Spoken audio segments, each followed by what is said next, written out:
सुप्रभात। मैं शिषपाल में बीए पार्ट 3 हिंदी साहित्य के अंतर्गत हम पढ़ रहे थे आधुनिक काव्य। आधुनिक काव्य में हम पढ़ रहे थे संभोग प्रथम इकाई प्रश्न पत्र प्रथम में संभोग। हम पढ़ रहे संभोग में छिंदशीष। कौन सा? छिंदशीष। पहले प्रतिपक्ष के बाद में छिंदशीष। इसमें राम द्वारा शंभु का वध करने के बाद में दर्द से अलग शीश पड़ा है और पड़ा हुआ शीश राम से वार्तालाप कर रहा है।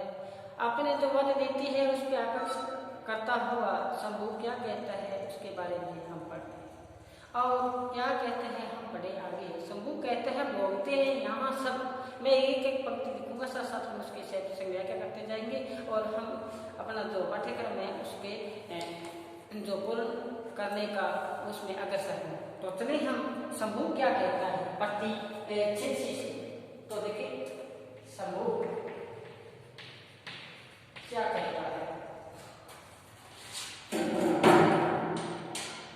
शंभु कहता है देखो कि भोगते हो यहाँ सब,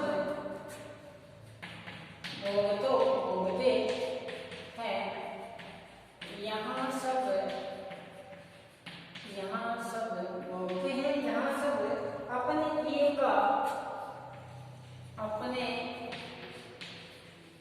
किए का देखो इस संसार में आए हैं अपने कर्म के हिसाब से अपने कर्म भोग रहे हैं। ये बात कही है संभोग में। जैसे तुलसीदास जी ने कहा है पहले बनी प्रारब्ध पाछे बनया शरीर तुलसी अचरज है मन में धरे न धीर। इसी प्रकार यहाँ बताया है कि कर्मों का जो भोग है हम यहाँ आके भोगते हैं। तो आगे क्या बताए हैं सदा अच्छा बुरा परिणाम, सदा अच्छा बुरा परिणाम, अच्छा बुरा परिणाम, अच्छा बुरा परिणाम। एक का शुभ कर्म, एक का शुभ कर्म, एक का शुभ कर्म क्यों बाधक बने थे, क्यों बाधक बने थे। फिर दूसरे का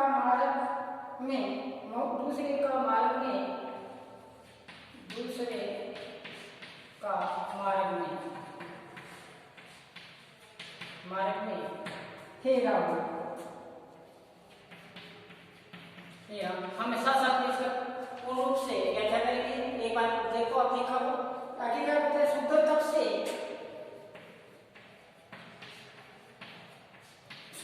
से विप्र बालक मर गया,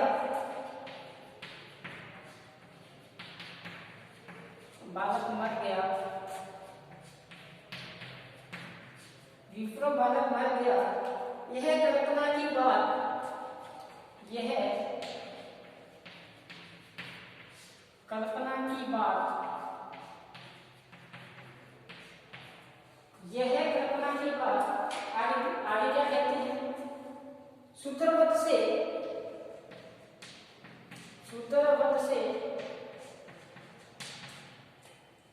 विप्र बालक जी उठा, विप्र बालक जी उठा। यह कल्पना की बात, यह कल्पना की बात। देखो क्या बताया है कवि ने। कवि बताते हैं यहाँ जो कर्म किए हैं उसी का नतीजा हम भुगत रहे हैं। किसी को अच्छे कर्म किए अच्छा नतीजा मिला। अब कवि ने फिर यहाँ बताया शंभु क्या कहता है कि कोई अच्छा यहाँ आगे कोई अच्छा कार्य करता है उसका परिणाम अच्छा होना चाहिए, अच्छा ही होना चाहिए। तो फिर क्या बताया कि एक का शुभ कर्म दूसरा का बाधक क्यों बना। मैं तपस्या कर रहा था उधर ब्राह्मण का बेटा बन जाना, मेरा उनका क्या संबंध। मैंने तो अच्छा काम किया, यहाँ पे आके अच्छा कर्म किया। कौन सा कर्म किया मैंने यहाँ आके तप किया, तप की महिमा का पीछे व्याख्यान किया था। तब से सब कुछ यहाँ जो सृष्टि या जो टिकी हुई है, किस पे टिकी हुई है? सत यानी कि तप पे ही टिकी हुई है। वही बात यहाँ से लोग फिर यहाँ दोहरा रहे हैं कि एक मेरा तो शुभ कर्म था तप करना, वो दूसरे के मार्ग में क्या बन गया, वध कैसे बन गया? यानी कि आप कह रही हो कि आपने जो तप किया है इसलिए ये जो श्राप लगा है ब्राह्मण का बेटा आकार मृत्यु को प्राप्त हुआ है, ऐसा क्यों? कि हे राम, शुद्ध तप से विप्र पालन बन गया, ये तो कल्पना की बात हुई ना। देखो राम जब वार्तालाप हुई सुमुख से और सुमुख ने अपने कटाक्ष से भांति भांति के प्रश्न सामने खड़े कर दिए रामचंद्र जी के सामने, जिन प्रश्नों का जवाब रामचंद्र जी नहीं दे पाए हैं, तो कहते हैं भोगते हैं यहाँ सब, भोगते हैं यहाँ सब क्या बताएं अपने किए का अच्छा बुरा परिणाम, वो एक का सुख कर्म वाले क्यों बने राम, दूसरे का बारे में हे राम शुद्ध तप से विप्र बालक मर गए, ये कल्पना की बात, शुद्ध तप से बालक जी उठा, ये कल्पना की बात, ये कैसा हुआ? आगे फिर क्या कहते हैं, देखो आगे बताते हैं किस तरह सोचा गया, किस तरह सोचा गया, किस तरह माना गया ये है, किस तरह सोचा गया, किस तरह माना गया ये है। साथ साथ में आप लिखना चाहो तो लिख ले।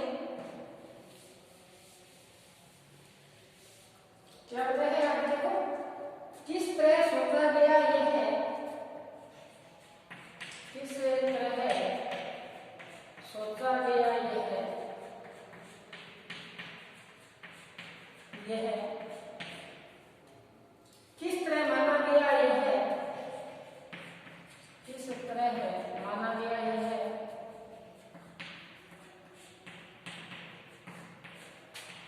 माना गया यह है, किस तरह समझा गया यह है, किस तरह समझा गया यह है,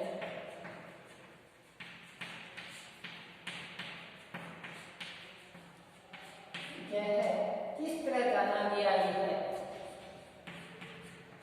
किस तरह जाना गया यह है।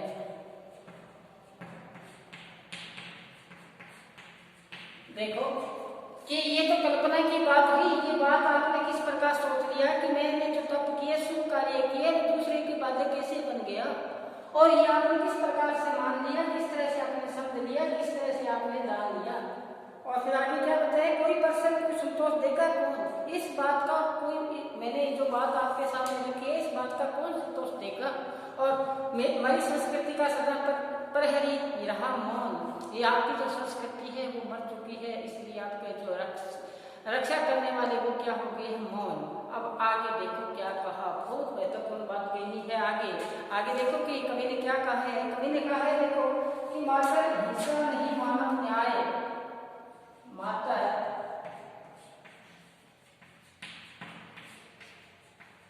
नहीं मानव न्याय,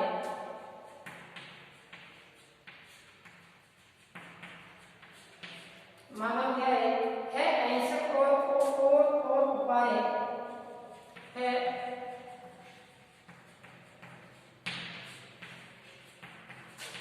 और उपाय।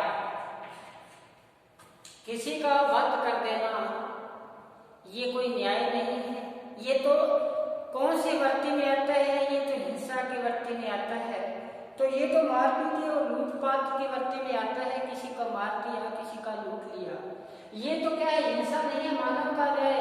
और आपने तो हिंसा की है, मेरे साथ मारपीट की है, मेरे साथ मेरे दर से ऐसी इसको क्या किया है, अलग किया है।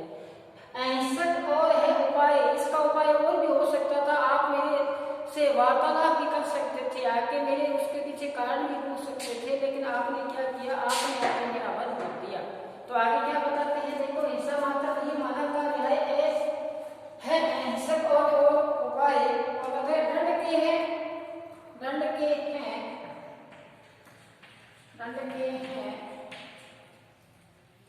और बहुत विधान, और बहुत विधान, विधान शीघ्र जिनसे हो या शीघ्र जिनसे हो, शीघ्र जिनसे हो,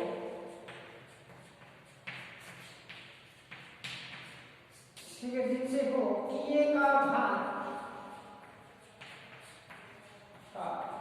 देखो संभोग प्रश्न सामने उपस्थित कर रहे श्री रामचंद्र जी के सामने क्या कह रहे हैं कि दंड देने के और बहुत से विधान है और जिससे उसको क्या हो जाए, एहसास हो जाए, भान हो जाए, यानी एहसास हो जाए, ज्ञान हो जाए उसको। ऐसे बहुत से उपाय है किसी को दंडित करने के लिए। जो आपने यहाँ अयोध्या वासियों के जो सूर्य कुल के आपने भानुकुल की जो रीति अपनाई है वो अच्छी रीति नहीं है, इसलिए जो दंड देने के विधान आपने अपना रखा है वो उसका शीघ्र ही क्या हो जाए, बहान हो जाए, ज्ञात हो जाए, हमें ज्ञान हो, ऐसा दंड की व्यवस्था होनी चाहिए। आपने दंड नीति को यहाँ सर्वश्रेष्ठ नीति अपनाई है। आगे क्या बताते हैं कि व्यक्ति अपने आप, आगे देखो, व्यक्ति अपने आप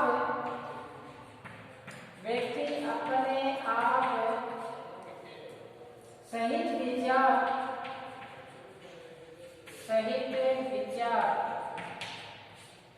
विचार कर सके, अपराध निज स्वीकार कर सके,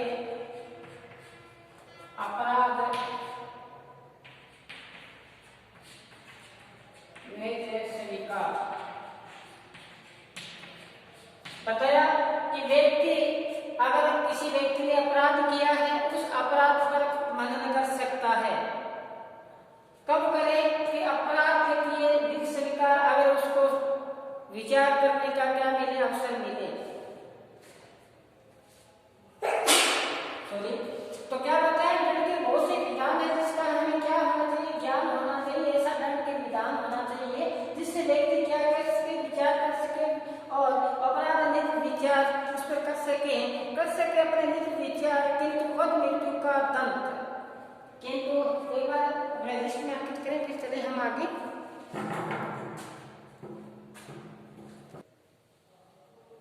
तो आगे बताया राम की जो वध नीति है उस पर चर्चा हो रही है। इसकी वध नीति पर चर्चा हो रही है। तो कहता है, देखिए आगे, किंतु वध है मृत्यु का वह, किंतु वध है मृत्यु का वह दंत, मृत्यु का वह दंत तुरंत करता चेतना का अंत,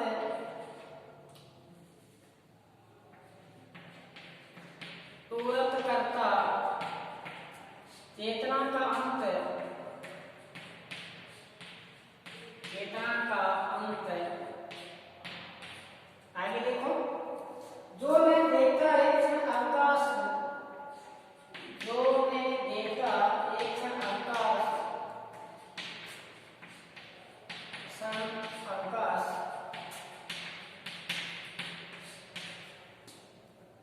बुद्धि तन मन सभी सत्यानाश, बुद्धि तन मन सभी सत्यानाश, सभी सत्यानाश। देखो, अवध ने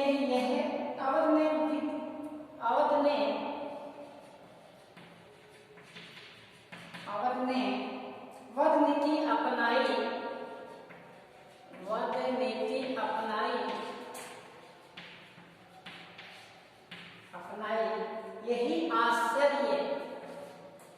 यही आश्चर्य, इसी में तुम्हारा हंसका क्या, इसी में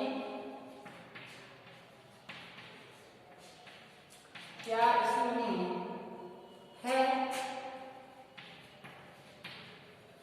तुम्हारा हंस का,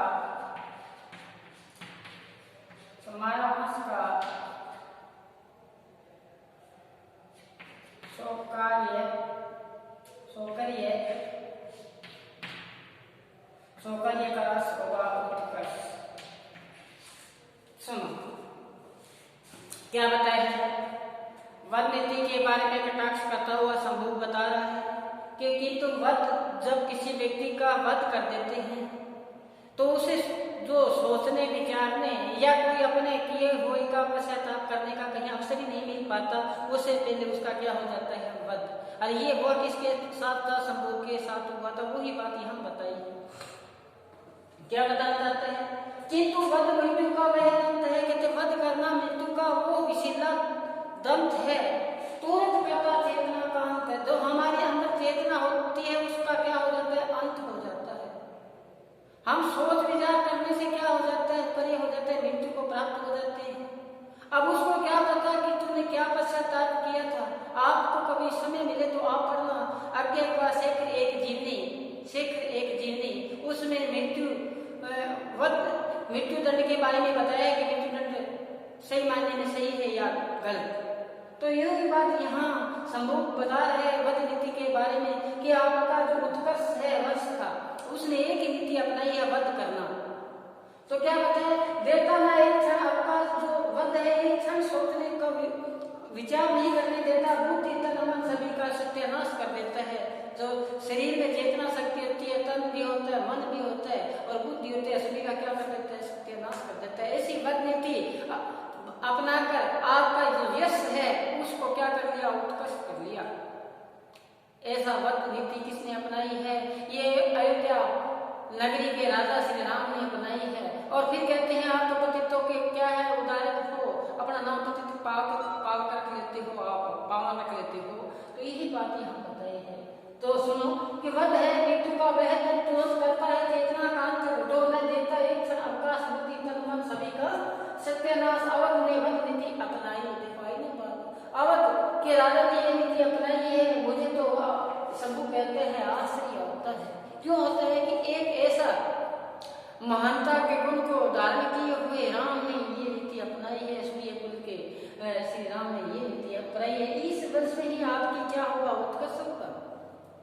फिर आगे क्या बताते हैं, देखो आगे बताते हैं कि यदि रही वध नीति तुम्हारी, इसमें लिख रहे देखो आगे,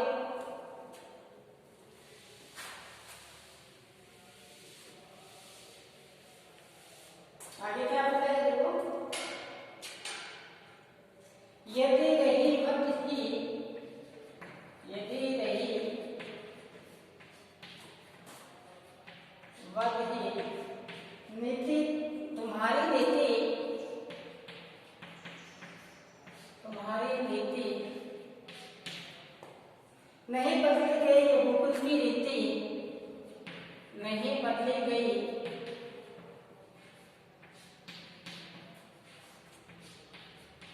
रघुकुल की रीति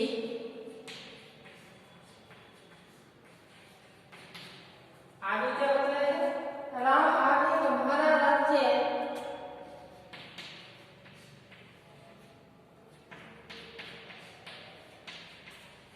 तुम्हारा राज्य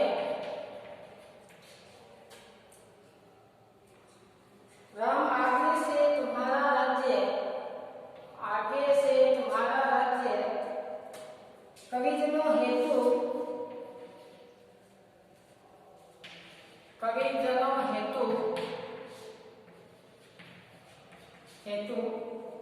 होगा राज्य,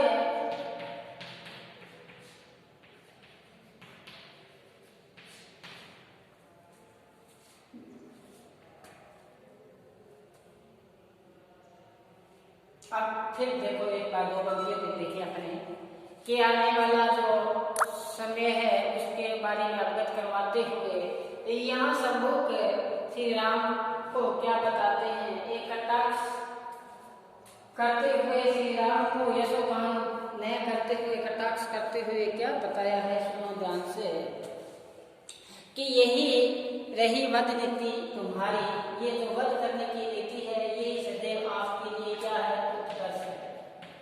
यही उत्कर्ष आपकी नीति, इसको आपने रघुकुल की रीति को आपने क्या नहीं किया है, बदला नहीं है।